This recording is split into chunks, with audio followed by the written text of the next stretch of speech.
दोस्तों नमस्कार, आदाब, सत श्री अकाल। आज का एपिसोड बहुत स्पेशल है क्योंकि आज हमारा 25वां एपिसोड है। सिल्वर जुबली हमने बना ली अपने एपिसोड्स की। 1 जनवरी 2019 को जब हमने ये कार्यक्रम शुरू किया था, सपना था, एक अच्छी सोच थी, इंटेंशन थी, लेकिन आप लोगों की सपोर्ट की वजह से हम लोग आगे बढ़े। चूँकि सिल्वर जुबली एपिसोड है तो ये स्पेशल होना चाहिए। हमने शुरुआत की थी डायरेक्ट सेलिंग इंडस्ट्री को लेके, जो कन्फ्यूजन्स हैं उसको दूर किया जाए। जो सही डायरेक्ट सेलिंग कंपनीज़ हैं उनके लीडर्स को हम लोग लाएं और एक मंच पे सब लोग आएं, एक मंच से अपनी बातचीत करें, सब लोग संगठित हों और संगठित होकर जो डायरेक्ट सेलिंग के नाम पे जो गंदगी है, जो मनी सर्कुलेशन कंपनीज़ हैं, दूसरी पूंजी स्कीम्स हैं, उनके खिलाफ हम लोग सरकार के साथ में मिलकर उनके साथ में लड़ें और उस मुहिम में हम लोग कामयाब होते जा रहे हैं। आज जो पर्सनैलिटी हमारे मेहमान हैं वो बहुत बड़ा नाम है और पूरी डायरेक्ट सेलिंग इंडस्ट्री हमेशा उनकी ऋणी रहेगी। डायरेक्ट सेलिंग में हमने बहुत सारे कीर्तिमान स्थापित करने हैं। हमारा टारगेट है कि डायरेक्ट सेलिंग इंडस्ट्री पे आने वाले समय में एक रेगुलेटरी बॉडी बने।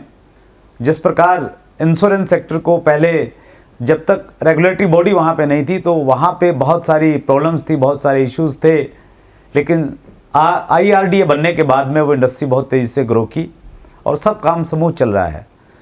सो डायरेक्ट सेलिंग भी एक बहुत बड़ा बिजनेस है, बहुत बड़ी संभावनाओं से भरा हुआ बिजनेस है। तो हमारा टारगेट है कि कैसी रेगुलेटरी बॉडीज़ पे बने जो इसको मॉनिटर करे, इसकी हर एक्टिविटीज़ को मॉनिटर करे। सो धीरे धीरे हम उस दिशा में बढ़ रहे हैं। लेकिन ये जो शुरुआत हुई वो शुरुआत हुई डायरेक्ट सेलिंग की मॉडल गाइडलाइन से लेके।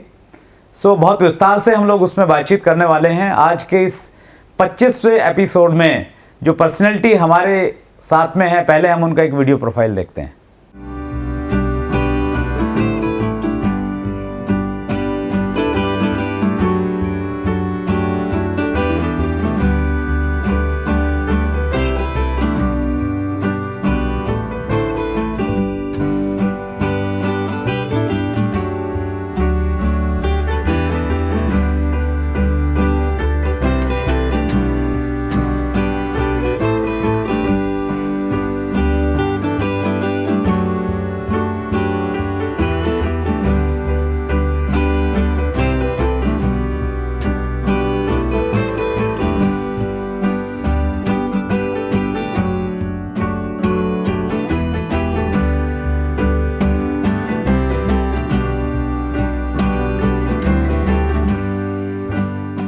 जैसा कि आपने देखा, आज हमारे मेहमान हैं Mohammad Zakir Hussain sahab, director heavy industries, government of India.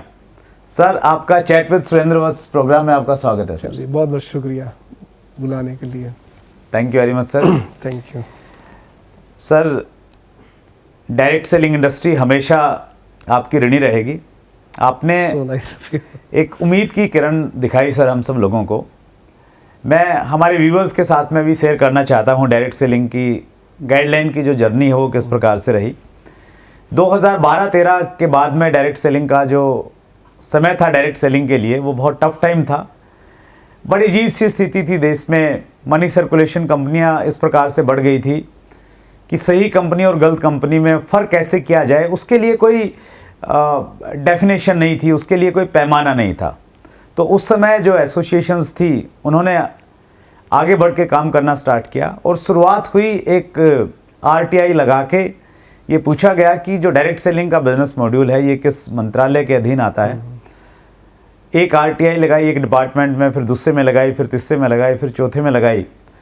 Her department ने ये कहा कि डायरेक्ट सेलिंग मॉड्यूल जो है ये हमारे अधीन नहीं आता है। और वो सारी RTI फिर डायरेक्ट सेलिंग एसोसिएशंस के द्वारा, और मैं बहुत फ़ख्र के साथ कह रहा हूँ कि मैं भी एसोसिएशन का पार्ट था, हम लोगों ने वो सारी RTI एक साथ में प्राइम मिनिस्टर ऑफिस में लगाई, PMO को लगाई और उसके बाद में इंटर मिनिस्ट्रियल कमेटी बनी। बहुत सारी मिनिस्ट्रियाँ उसका हिस्सा थी और धीरे धीरे ये तय हुआ कि डायरेक्ट सेलिंग का जो मॉड्यूल है, चूँकि कंज्यूमर से रिलेटेड है, प्रोडक्ट्स यहाँ पे है, सो ये कंज्यूमर मिनिस्ट्री का पार्ट होना चाहिए।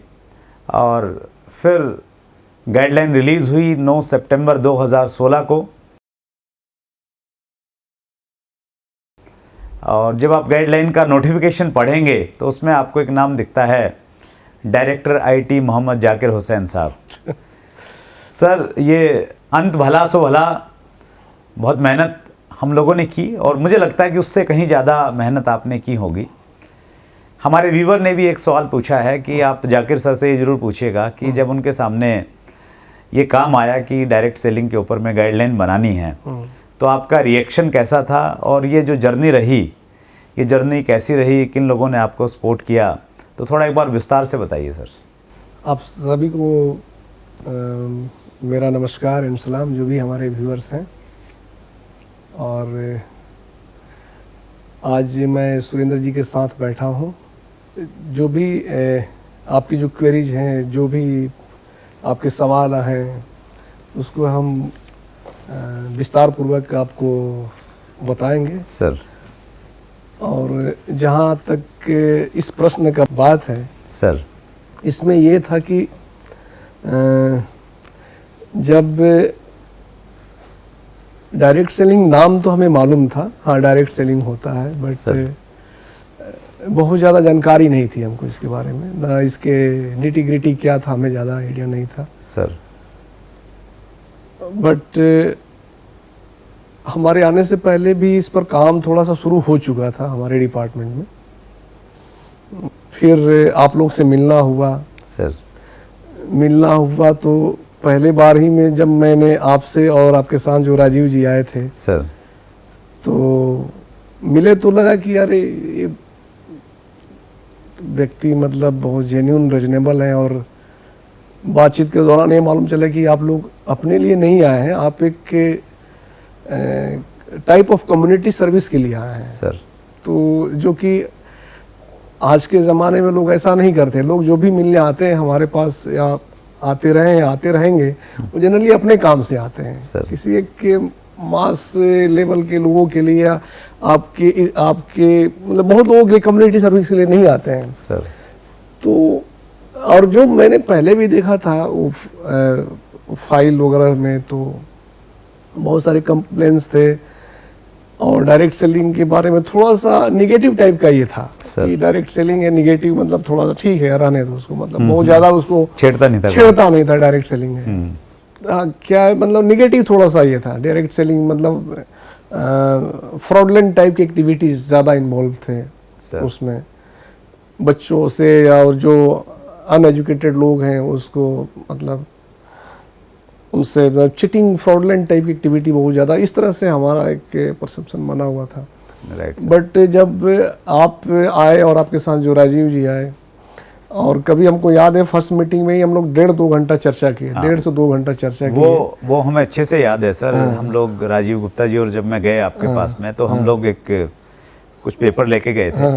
और पहले आप हमें ऐसे अधिकारी मिले थे जिन्होंने कहा कि यार पेपर को साइड में रखो, मेरे से 1-to-1 बातचीत करो और जो मैं आपसे पूछ रहा हूँ उसका जवाब दो। बिल्कुल बिल्कुल बिल्कुल। और बहुत अच्छा लगा था हमें, तो क्योंकि पेपर तो हम देखते आ रहे थे, हम उस चीज़ को जानना चाह रहे थे कि आखिर है क्या, ये क्या है, इसके बारे में मतलब चीज़ें हैं। हालांकि इंडस्ट्री के बारे में बहुत ज़्यादा आइडिया नहीं था। तो जब हम आपसे मिले, आपकी बातें सुनी, आपने वो भी बातें बताई कि आप लोगों ने कितना ये स्ट्रगल किया था वहाँ पर एक रामलीला मैदान में, काफ़ी राजस्थान में भी। तो मैं बहुत सोचता रहा। फिर जब मैं घर गया तो मैंने कहा यार ये बंदे जो आए थे ये तो एक टाइप की कम्युनिटी सर्विस कर रहे हैं जो कि हमारी मतलब कंट्री को ज़रूरत है, जिसमें मतलब बहुत लोग इन्वॉल्व हैं, बहुत लोग डायरेक्ट रोजगार से जुड़ा हुआ मुद्दा है। अनएम्प्लॉयमेंट, हमें लगा कि ये ऐसी चीज़ है जिससे बहुत सारी चीज़ें परेशानियां हैं। नंबर 1 अनएम्प्लॉयमेंट, इससे दूर किया जा सकता है। दूसरा जो आपका इसकी जो सोशल मोबिलिटी है उसको चेंज किया जा सकता है। नहीं तो आप देखे होंगे कि हमारा जो समाज है, जिसके पेरेंट, फादर, ग्रैंडफादर जो काम कर रहे होते हैं, जो इसका जो बिजनेस होता है, जो कारपेंटर है वो कारपेंटरी की काम करता है, क्योंकि पैसे के अभाव में अपने बच्चों को एजुकेट नहीं कर पाता है। तो हमें लगा कि यहाँ जो बच्चे जो आएंगे, जो लोग जॉब इसमें लेंगे, इसमें कोई क्योंकि बेसिक क्राइटेरिया नहीं था क्वालिफिकेशन का, ये बिल्कुल प्योर, ये ऐसा लगा हमको आप लोगों के बातचीत से, जिन लोगों के पास ना कोई एज का बार है ना कोई एजुकेशन का बार है, जिस व्यक्ति में टैलेंट है, सर जज्बा है, वो व्यक्ति इस काम को करके अपनी पूरी जिंदगी बहुत अच्छे तरीके से गुजार सकता है और अपनी आने वाले परिवार को चेंज कर सकते हैं। बहुत सारा उस दिन मैंने सोचा उसमें सर, अनएम्प्लॉयमेंट, आपका माइग्रेशन जो होता है, गांव से बच्चे जो आते हैं शहरों में, ये भी एक रोकने का बहुत बड़ा ये था। वो गांव में ही इनको काम मिल जाएगा। और इनको ये था कि इसमें जो बहुत सारे बच्चे जो होते थे जिनको किसी उनमें टैलेंट था, पोटेंशियल था, बट किसी कारण बस पैसे के कारण, बस पैसे के अभाव में उनको ना अच्छी शिक्षा मिली, ना अच्छे कॉलेज हो पाए, तो अपना जो day to day daily life की मजदूरी उसी में फंसे रहते हैं। बट एक ऐसा हमें लगा कि ये ऐसा है, जब डायरेक्ट सेलिंग जो आपने मॉड्यूल उस रोज हमें समझाया था कि इसमें बच्चे अगर पोटेंशियल मेहनत है, जो अच्छा बातचीत करता है, तो ये उसकी लाइफ चेंज हो सकती है, मतलब अपग्रेड हो सकता है, अपलिफ्टमेंट हो सकता है। फिर सोचने के बाद फिर मेरे को लगा नहीं, इसमें कुछ किया जा सकता है। तो हमने फिर उसको फिर पढ़ना शुरू किया, पढ़ना शुरू किया। फिर जब क्वेरी जब मेरे मन में कोई क्वेश्चन और विचार आने शुरू हुए, तो जो मेरी एक नेचर है कि मैं ज़्यादा हुकूक में ज़्यादा और किताब में और कानून में मतलब देखते हैं, बट हम चाहते हैं कि आखिर फैक्चुअल पोजीशन क्या है, ग्राउंड रियलिटी क्या है। क्योंकि अगर आपको किसी काम को करना है ना, तो उसको इम्प्लीमेंट करना है ना, तो आपको देखना पड़ेगा कि ये है क्या और इसको इशूज क्या है, है ना। जब तक आप इशू नहीं समझेंगे और इसके बेनिफिट नहीं समझेंगे, उसको फिर काम में करने में उतनी रुचि नहीं आ पाती है। तो हमने इस चीज़ को समझा, वक्त लगा नो डाउट, समझा, फिर हम देखे, फिर हमें लगा कि नहीं, इस पर काम करना चाहिए। फिर एक बार राजीव जी आए और बोले कि ये, हमने उनको बोला था कि ऐसा करते हैं हम कि आपके जितने भी डायरेक्ट सेलिंग में जो मेन प्लेयर है ना, जैसे डायरेक्ट सेलिंग कंपनी तो हो ही गई, डायरेक्ट सेलिंग एजेंट हो गए, है ना, और कंज्यूमर, हमको सबसे बात करनी है। राइट, सबसे बात करनी, फिर क्योंकि मैं आपकी बात तो सुन ली है, मैं उनकी बात सुनता हूँ, उनसे मिलना चाहता हूँ जिनको इससे बेनिफिट हुआ है, ठीक है ना, उनसे एक बार मैं सुनना चाहता हूँ वो कौन लोग हैं, किनको बेनिफिट हो रहा है सर, है ना, बेनिफिट पास ऑन हुआ है तो कौन लोग हैं, उनकी क्या हालात चेंज हुई। आप क्रॉस चेक करना चाह रहे थे? हाँ, क्रॉस चेक करना चाह रहे थे, अपनी जानकारी लेना चाह रहे थे कि क्योंकि आप सरकार कोई भी काम करते तो बहुत ठोक बजा के काम करते हैं कि भाई इस पर काम करना है, और गवर्नमेंट तो हमेशा कंज्यूमर को प्रोटेक्ट करने के लिए ही है। गवर्नमेंट का काम ही है कि भाई किसी को चीट ना किया जाए, किसी को चीट ना किया जाए। गवर्नमेंट का मेन यही काम होता है कि सारे लोग हैं उनको किसी को ऐसा ना किया जाए कि कोई परेशानी ना हो। Right sir. उसी के दौरान में एक बार हमें कलकत्ता जाने का मौका मिला। और उस प्रोग्राम में आप थे। जी जी जी। और वो प्रोग्राम हमें बहुत मेरे दिल को बहुत टच किया। वो प्रोग्राम हमें बहुत अच्छा लगा। कलकत्ता आज भी हमें याद है, बहुत बच्चे आए थे और जो बच्चे की लड़कियां बहुत थी, ज़्यादा लड़कियां थी, मतलब जो ऑडियंस था उसमें करीब करीब 50-50 का ये था। तो हमने देखा कि ये वुमेन एम्पावरमेंट का, हम तो सिर्फ अनएम्प्लॉयमेंट देख रहे थे, यहाँ तो वुमेन एम्पावरमेंट की भी बात है इसमें। बहुत सारी औरतें इसमें मतलब जुड़ी हुई हैं और अपना घर गृहस्थी चला रही हैं। बहुत अच्छा लगा वहाँ पर, और बहुत लोगों से वहाँ पर विचार विमर्श भी किया। फिर लगा कि नहीं, अब हमें इसको एक सही रूप देना है और सही रूप देने के बाद जो जो आप लोगों ने परेशानियां बताई थी उसको मतलब देखते हुए एक ऐसा चीज़ सरकार के द्वारा लाना है जिसमें सबको उसमें समायोजित करते हुए एक सही चीज़ ला के देना है। वही चीज़ को हम लोगों ने मॉडल गाइडलाइंस के रूप में जो निकाला, जो आप लोगों के बीच में है। और ये हिंदी में भी है, इंग्लिश में भी है, नेट पर अवेलेबल है। और ये हम चाहेंगे कि जितने भी जो बच्चे हैं, कम खास करके वो बच्चे जो इस रोजगार से जुड़े हुए हैं सर, वो आदमी जो इस रोजगार से जुड़ा है, एक बार जरूर गाइडलाइंस जरूर पढ़े। और हम अपने गाइडलाइंस पढ़ेगा तो फिर उसको हमें लगता है कि उसको किसी से पूछने की जरूरत नहीं पड़ेगी, क्योंकि उसमें सारी चीज़ें, जितनी भी चीज़ें हैं, एक आम जरूरत पड़ती है। डायरेक्ट सेलर के बारे में हमने काफ़ी चर्चा किया है, बहुत उसको मजबूत बनाया है। डायरेक्ट सेलिंग एंटिटी को भी हमने डिफाइन किया है और उसको भी बताया कि ये क्या है, डायरेक्ट सेलर कौन है, कंज्यूमर को भी इंटरेस्ट को हमने प्रोटेक्ट किया है। तो हम मेरी गुजारिश है, एडवाइस है कि वो जरूर एक बार डायरेक्ट सेलिंग जो गाइडलाइंस है जो 2016 में निकाला गया था, जो गवर्नमेंट ने मॉडल गाइडलाइंस है एक्चुअली, ये गाइडलाइंस मॉडल है। इसका बाकी रूल्स वगैरह तो बहुत सारे इसके बाद आप लोग से ही मालूम चला कि बहुत सारे स्टेट्स ने इनके लिए एडॉप्ट कर लिया है, जो कि बहुत ही अच्छी बात है और प्रोग्रेसिव थॉट है हर एक चीज का। तो ये यहाँ तक हुआ था। That's great sir. हम बहुत समय से डायरेक्ट सेलिंग को फॉलो कर रहे थे, मतलब गाइडलाइंस की हमारी डिमांड थी। पहले तो हमारी डिमांड थी एक्चुअली कि डायरेक्ट सेलिंग पे एक अलग से कानून बने, रेगुलेटरी बॉडी बने। जब हमें लगा कि ये तो बड़ा लंबा प्रोसेस है, ये नहीं बन पाएगा, फिर हमने सोचा कि जानकार लोगों से सलाह की, तो उन्होंने कहा कि जो जल्दी चीज़ आ सकती है वो गाइडलाइन आ सकती है। तो 2013 से हमने फॉलोअप किया और बहुत सारे लोगों से मिले, कई सारे कंज्यूमर फेयर के सेक्रेटरीज से हम लोग मिलते रहे और चीज़ें डिले होती गई। तो आपने जब ये सोचा कि आना चाहिए, तो आपके लिए आसान था क्या सबको कन्विंस करना कि भैया आनी चाहिए?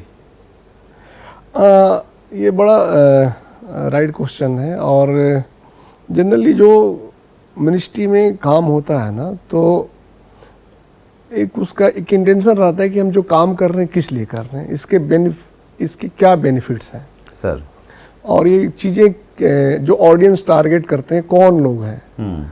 तो अगर हम अपनी बात को, अगर आपको कंसेप्ट क्लियर है, आपको पूरी इंटेंशन क्लियर है, अगर आप ये चीज़ें बता पाते हैं कि इससे ये लोग बेनिफिट होंगे और इसकी ज़रूरत है, अगर ये नहीं लाएंगे तो उसके नुकसान क्या है, तो डेफिनेटली कोई दिक्कत नहीं होती है मिनिस्ट्री में। बेसिकली आप जब कुछ लेके जाते हैं तो क्वेश्चंस लोग पूछते हैं, क्वेश्चन को आपको रिप्लाई करना पड़ता है। आप रिप्लाई करेंगे तो डेफिनेटली कोई इशू ज़्यादा होता नहीं है।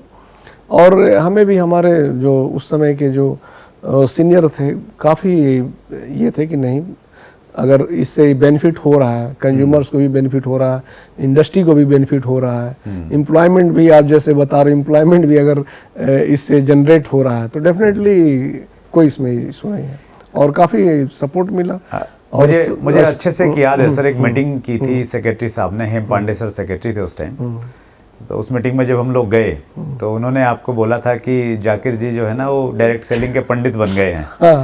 तो विद्वान बन गए। हाँ, उसमें सेक्रेटरी उस समय हेम पांडे सर नहीं थे, विश्वनाथ सर थे। हाँ, विश्वनाथ सर थे, बिल्कुल सही कह रहे हैं, विश्वनाथ सर। सर ने बोला था वो लाइटर मूड में कि चूंकि मैं हमेशा उनके साथ ये करता था कि सर इसको करना है, सर इसको करना है, तो सर भी बहुत इंटरेस्ट लिए थे। आपको मैं बता दूं कि सर बहुत इंटरेस्ट लिए थे। कभी कभी सैटरडे संडे को, हमें आज भी याद है कि जो इसके और भी लॉ फॉर्म थी, एजेंसियां थी, उनके साथ जाकर के हमने मीटिंग की थी। एक एक लाइन पर हमने ये किया था। मैं सेक्रेटरी, सैटरडे और संडे का समय होगा, उसमें हमारे सचिव महोदय ने समय निकाला और एक लॉ फॉर्म से हमने उसके ये किया।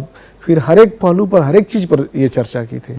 तो काफ़ी मतलब बता रहे ना कि जब आदमी को लग जाता है कि ये इससे बहुत बेनिफिट है, अगर आपको करने की इच्छा होती है तो बिल्कुल हो जाता है, कोई ये नहीं होता, पॉजिटिव रहता है। सरकार हमेशा चाहती है कि हम बैठे हैं इसी के लिए कि हमारे जो कंज्यूमर है उसका इंटरेस्ट प्रोटेक्ट हो। मेन हमारा इंटेंशन यही रहता है कि कंज्यूमर का हर हाल में, being a consumer ministry, main intention रहता है कि हर हाल में कंज्यूमर का इंटरेस्ट प्रोटेक्ट होना है।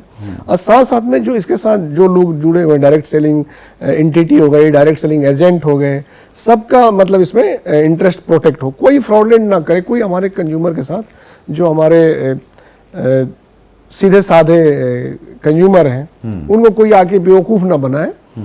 तो हमारा ये काम ही है कि उनको प्रोटेक्ट करें, और ये प्रोटेक्ट करने के लिए हमने इस पर काफ़ी मेहनत किया था। और जो आपके सामने ये था, हाँ, इस बात को यहाँ पर नहीं बताना बेईमानी होगी कि जो हमारे एसोसिएशन थे, डेफिनेटली आपका एफडीए से था, आप और राजीव जी आते थे अक्सर, हमेशा रेड्डी साहब भी आया करते थे, और जितना एफडीएसए ने किया उतना जो आपकी एक दूसरी एसोसिएशन है IDSA आईडीएसए थी वो भी बहुत मेहनत की है। राइट।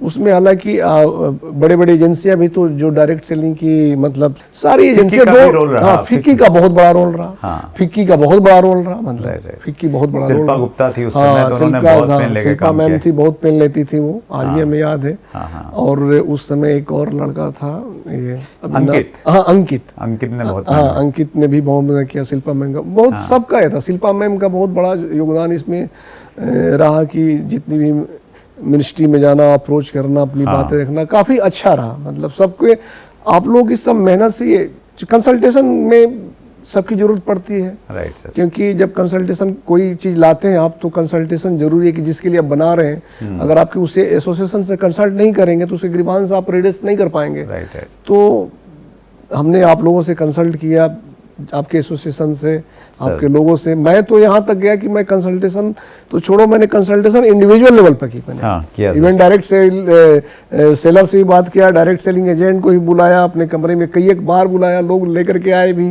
मैंने घंटों चर्चा की। फिर हमें लगा कि नहीं, और जो उन्हीं लोगों की चर्चा का नतीजा है कि जो हम लोग एक प्रोग्रेसिव कदम उठा पाए और जो आप लोगों के साथ रहे। जो लिंक है हिंदी और इंग्लिश का दोनों हम लोग नीचे डिस्क्रिप्शन में दे देंगे। हर डायरेक्ट सेलर उसको पढ़ेगा, समझेगा, जैसा आपने भी अपनी तरफ से बोला। लेकिन अगर हम डायरेक्ट सेलिंग की अगर मूल बातों को अगर हम समझे सर, बिल्कुल, तो वो क्या बातें हैं जो एक आदमी को, एक डायरेक्ट सेलर को समझ में आ जाए? डायरेक्ट सेलिंग में मूल बात है जो हमने इस गाइडलाइन से बहुत विस्तार से चर्चा की है सर। इसमें हमने प्रोटेक्ट किया है कि जो डायरेक्ट सेलर हैं, डायरेक्ट सेलिंग एजेंट हैं, उनकी भी हमने प्रोटेक्ट की है। और डायरेक्ट सेलिंग एंटिटी के बारे में भी हमने बताया है कि डायरेक्ट सेलिंग एंटिटी जो रहेगा वो कौन है, राइट। उसके क्या क्राइटेरिया होंगे, उसको हमने काफी विस्तार से डिटेल में है। हाँ डिटेल में दिया हमने। उसके बाद डायरेक्ट सेलर जो होंगे उनके डायरेक्ट सेलिंग और डायरेक्ट सेलिंग एंटिटी और डायरेक्ट सेलर के बीच में क्या रिश्ता रहेगा, वो भी हमने बताया है। हमने ये बता दिया है जैसे कि एक अगर कोई डायरेक्ट सेलर है, अगर किसी डायरेक्ट सेलिंग कंपनी से जुड़ता है तो वो दोनों के बीच में एक एग्रीमेंट साइन होगा जब कॉन्ट्रैक्ट फॉर्म में, और उस कॉन्ट्रैक्ट फॉर्म में रहना जरूरी है।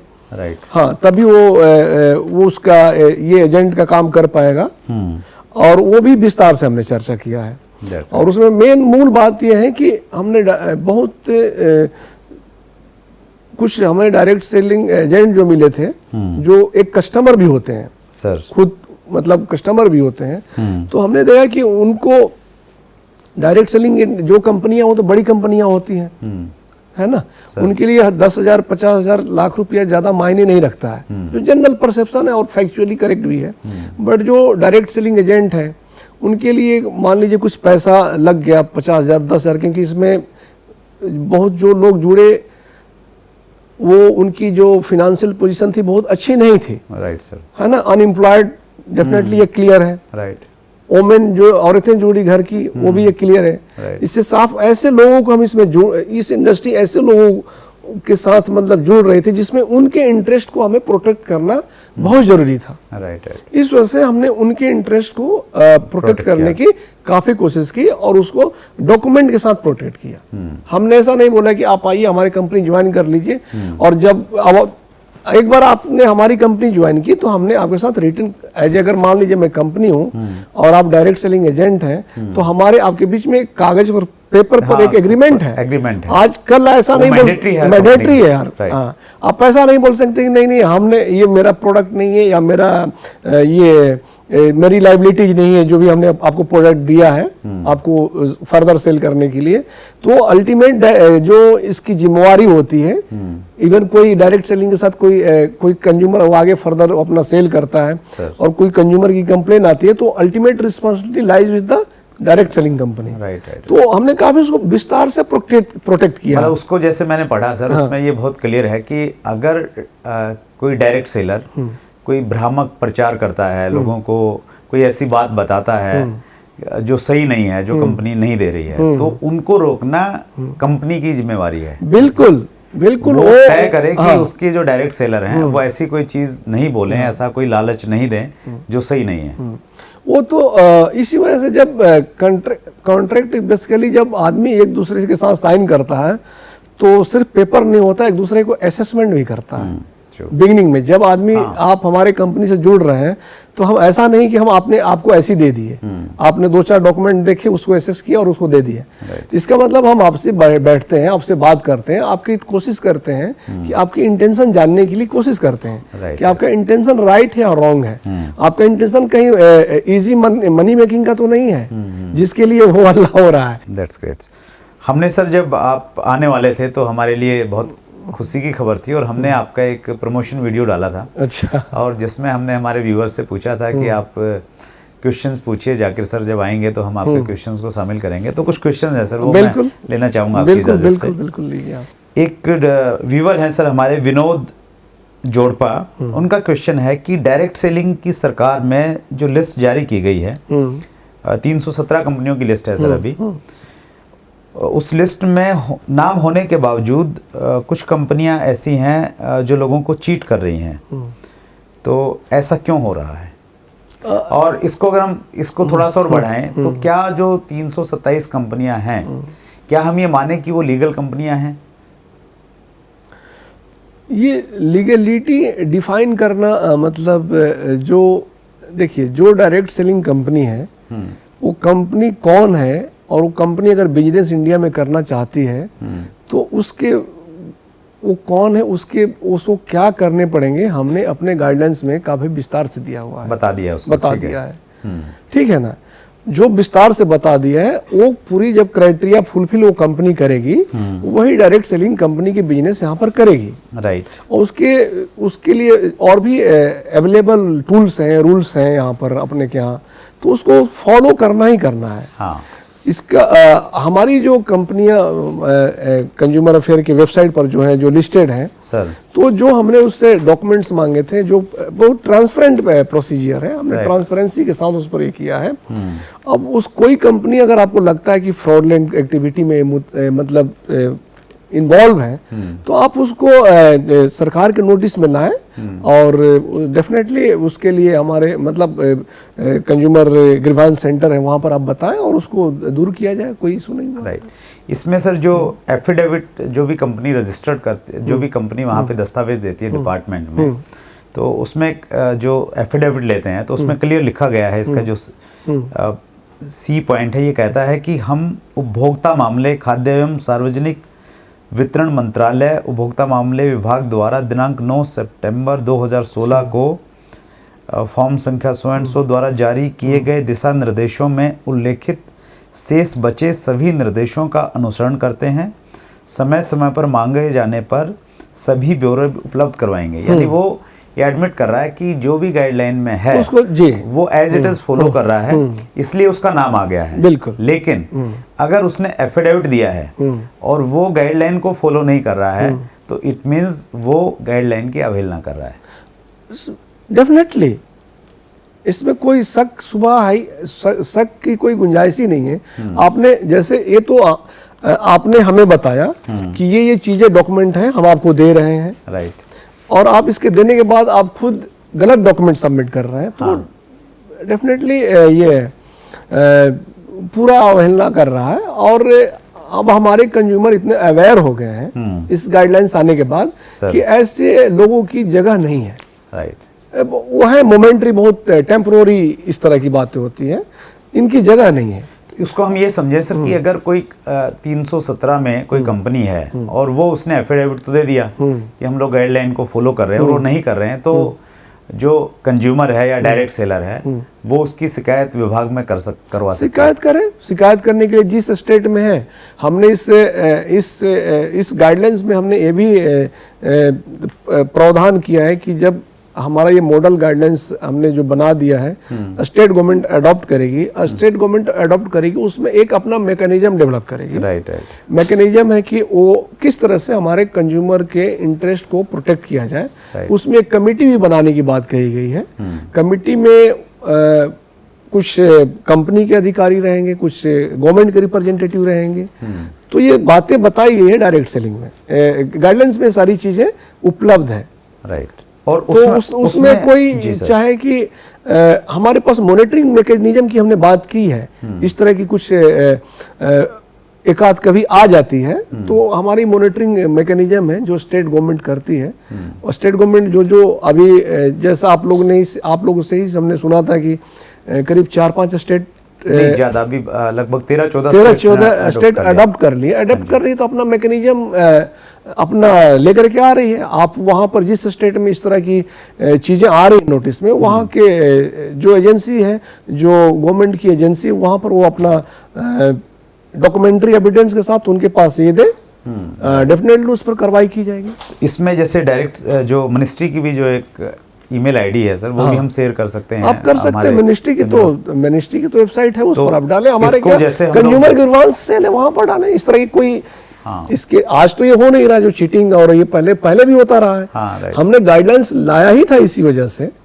जो इस तरह की घटनाएं आज भी होने के बाद हो रही है, ये तो गाइडलाइंस हमने लाया ही था। इस तरह के जो भी बहुत ये चीजें मशरूम हो रहे थे, इस तरह की इंडस्ट्री, मतलब लोगों को चीट करना, जो ग्लोबल कंज्यूमर थे कि भाई आप 10,000 रुपया 2-3 महीने में 30,000 हो जाएगा, इस तरह के जो लोगों को बरगलाने का जो थोड़ा सा अनसेंसिटिव, अनएजुकेटेड, अनअवेयर लोग थे, अनएजुकेटेड नहीं बोले, अनअवेयरनेस थी जहाँ पर वहाँ पर लोगों को ठगने का जो काम था इस तरह की कंपनियां करती थी। तो इन सब को रोकने के लिए, to protect the interest of consumer, हमने इस तरह की चीज़ें लाया। और हमने इसमें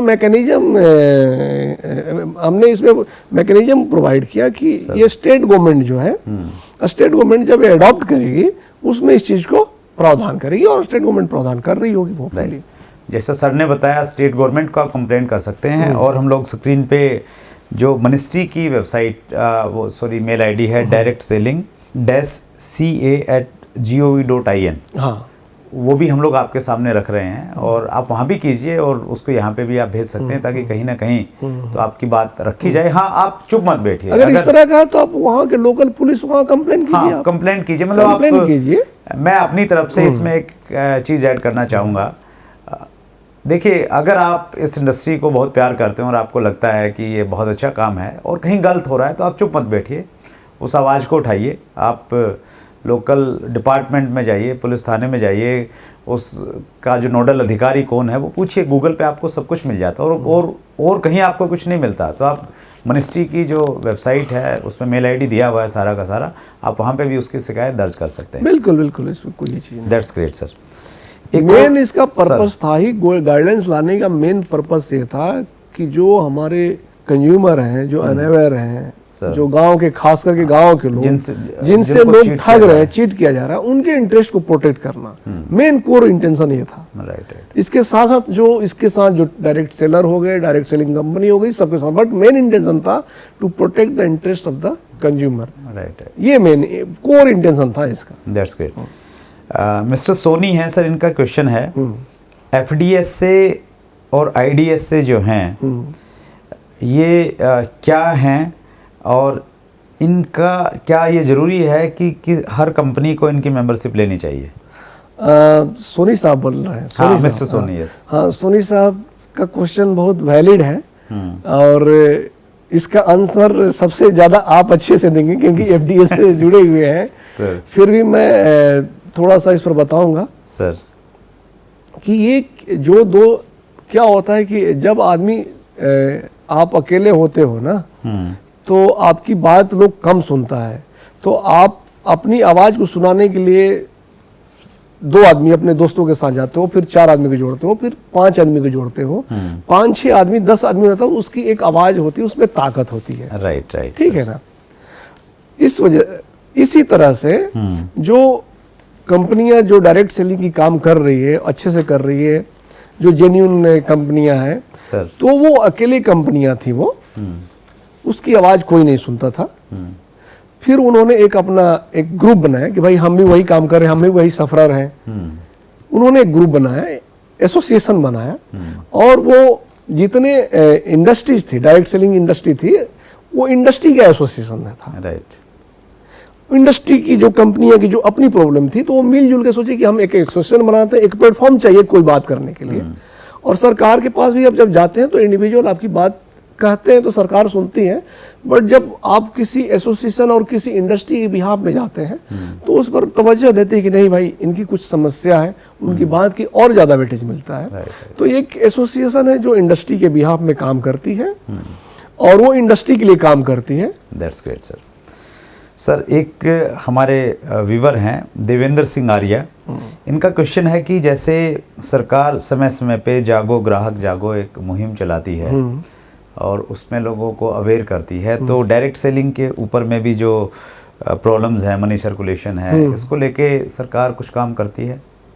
जब भी जागो ग्राहक जागो हमारा कैंपेन बहुत पॉपुलर कैंपेन है सर, और इसमें हम हर तरह के मुद्दे लेते हैं। आप लोग देखते होंगे हमेशा जागो ग्राहक जागो का रेडियो पर कैंपेन आता है, टीवी पर कैंपेन आता है सर। इसमें उस समय के जो इशूज हमारे पास आते हैं, हमें लगता है कि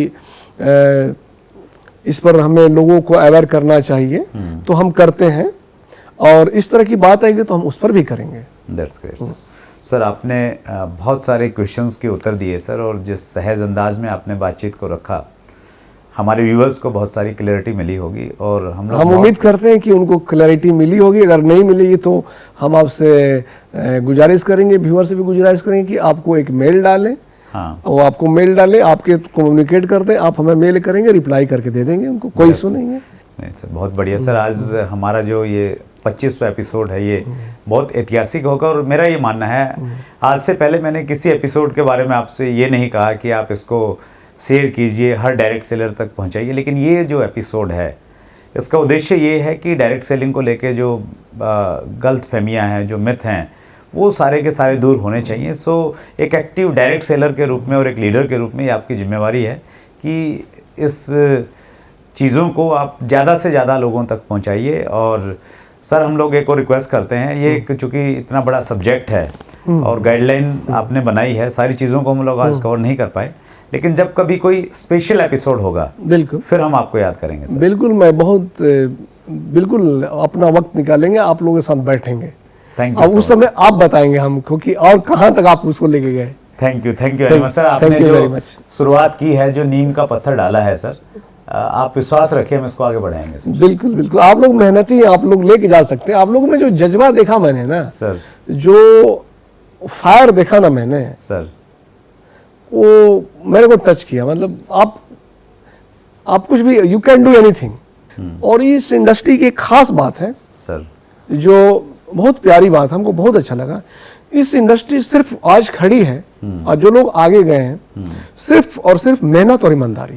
सर, जो बंदा ईमानदारी से सही डायरेक्शन में मेहनत किया है उसको इंडस्ट्री ने बहुत अच्छा मकाम दिया। हमने बहुत ऐसे लोगों को देखा, तो इसमें बहुत मेहनत है और बिल्कुल ईमानदारी। जिस रोज आपको ईमानदारी और मेहनत, दो चीजें जो फंडामेंटल, इसका दो फंडामेंटल है सर। जैसे हर एक चीज का मेकअप होता है ना, आपको जैसे लेडीज हैं, हमारी माताएं बहनें लगाती हैं, मेकअप करती हैं सर। हमारा जैसे घर को हम डेकोरेट करते हैं, उसको पेंटिंग करते हैं, सजाते हैं। हर एक चीज का एक ये होता है, डेकोरेटिव आइटम होता है। इस इंडस्ट्री का डेकोरेटिव आइटम दो चीजों में हम बयान करेंगे, एक इसकी ईमानदारी है और इसकी मेहनत है। क्या बात है सर। अगर ये दोनों जिसके पास है, ये बहुत खूबसूरत हो जाएगा। बहुत बढ़िया सर, ग्रेट। और मैं अपने जो भी सुन रहे हैं उनको मैं बोलूंगा कि यही दो आप यही मंत्र अपनाइए, इंशाल्लाह आप बहुत आगे जाएंगे। जो आप सोच नहीं रहे हैं, आपको उम्मीद से ज्यादा इंडस्ट्री देगी, प्यार भी देगी, मोहब्बत भी देगी, और साथ साथ आपको जीने के लिए पैसा भी देगी। आपने गाइडलाइन के साथ में सर कामयाबी का राज भी बता दिया कि एक डायरेक्ट सेलर को कैसे कामयाब हो सकता है। सर आपने समय निकाला सर, हम आपको कुछ दे नहीं सकते, लेकिन एक छोटी सी भेंट chat with Surendra Vats family की तरफ से। चलिए, thank you very much sir. ये याद दिलाएगी कि सर आपने हमें सहयोग किया था और हम दोबारा फिर आपको कष्ट देंगे। बिल्कुल बिल्कुल बिल्कुल। सो मोहम्मद जाकिर हुसैन साहब आज हमारे मेहमान थे, जिन्होंने डायरेक्ट सेलिंग इंडस्ट्री में आशा की एक नई किरण दी। बहुत सारी बातें हमने की, सर ने बहुत अच्छे से, बहुत डिटेल में बताया कि डायरेक्ट सेलिंग कैसे बनी। आपके सवालों को भी हम लोगों ने लिया। मुझे लगता है निश्चित रूप से आपको इसका फ़ायदा रहा होगा, और आप इसको ज़्यादा से ज़्यादा शेयर कीजिए ताकि ज़्यादा से ज़्यादा लोगों तक ये बात पहुँचे। और जैसा कि आपको मालूम है, हर मंगलवार रात्रि 8 बजे हम आपके बीच में उपस्थित होते हैं एक नई शख्सियत के साथ में। अगले मंगलवार फिर मुलाकात होगी, लेकिन आपको आज का ये एपिसोड कैसा लगा वो सारी चीज़ें आप कमेंट में ज़रूर लिखिए ताकि अगले प्रोग्राम में हम उनको शामिल कर सकें। बहुत बहुत धन्यवाद, अपना ख्याल रखिएगा।